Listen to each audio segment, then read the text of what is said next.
Hey everyone, today in the Waikato we are planting carrots, and let me show you a way that works for me and just may work for you. In here we have my own blend of Black Magic seed starting mix. There's some perlite in there and a substantial amount of coir fibre, and this is wet. When you grab it like this, it's clumpy but also light, and when you squeeze it you can almost squeeze water out of it. There's water coming out of my fingers. They're nice and wet. Back of the knife, trowel, broomstick, whatever. Gotta punch some holes in here.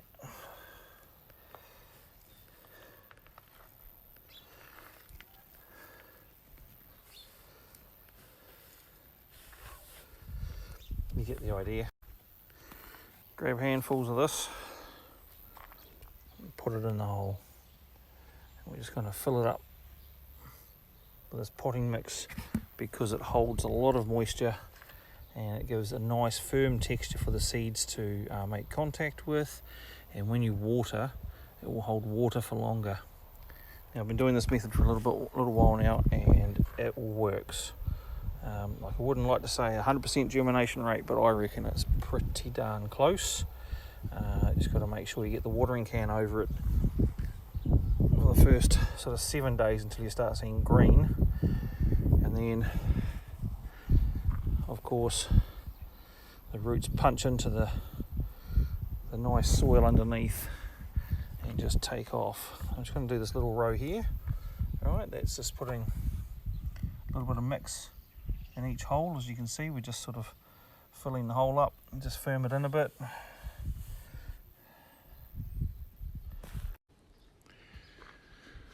Yeah, the seeds we're using today are Parisian Market, and those little carrots come out like little tiny radishes. I've never grown them before, but I figured they might be real easy for meal prep. Cut the tops off, give them a scrub, throw them in the roasting pan, throw them with your other vegetables. Nice and easy, right? Well, we'll see.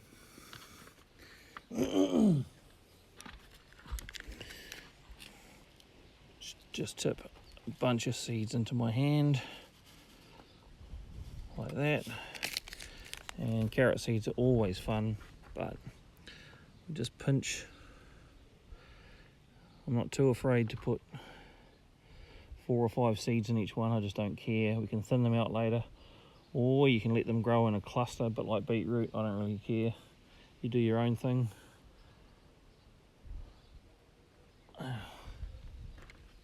But it's that easy. And then of course we've got the question of what comes next. Now, oh gosh, dropped a whole lot of seeds. Now, I've got these planting dishes like this. They're about $5 or $6 from the garden centre, might be $8 or something like that. And I use them in the greenhouse to put my seedlings in so they can drip and they're easy to water, but I also use them as a sieve.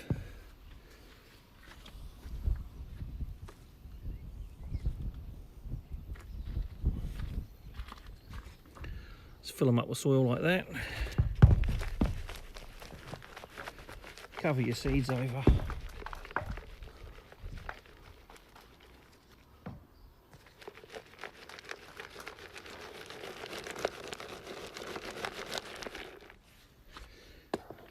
Just pat and press them down gently.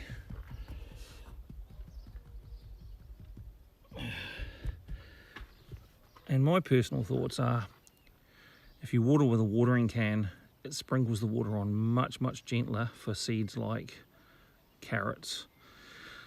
And just for reference, I've been planting my parsnip like this too with good success, so maybe that's something you want to consider, I don't know. But these are my carrots so far. There's a big hole in the row because slugs or snails have come along just eating the tops off them as per usual. And this is my other couple of rows of carrots. As you can see, pretty much everything's germinated nice and easy. And We're not fraught without problems here. The birds seem to come along, dig up all the ground and throw this soil everywhere while they're digging for bugs and things. So my nice rows of parsnips have become quite haphazard, but whatever, they'll still grow. We'll see what happens here. And I've just done some bird proofing here. This is some netting which I've leaned against my fence. Bought these little cheap wire pegs for it, just hold it in place. And I've got about 60 holes here which I've done in the same fashion, which are full of parsnips. So I'll give you an update when those things start growing. Anyway, just a couple of quick tips on planting and raising carrots. Hopefully that'll get you started. Hopefully it's been helpful. If it has, throw a comment down below and let me know what you think. Cheers.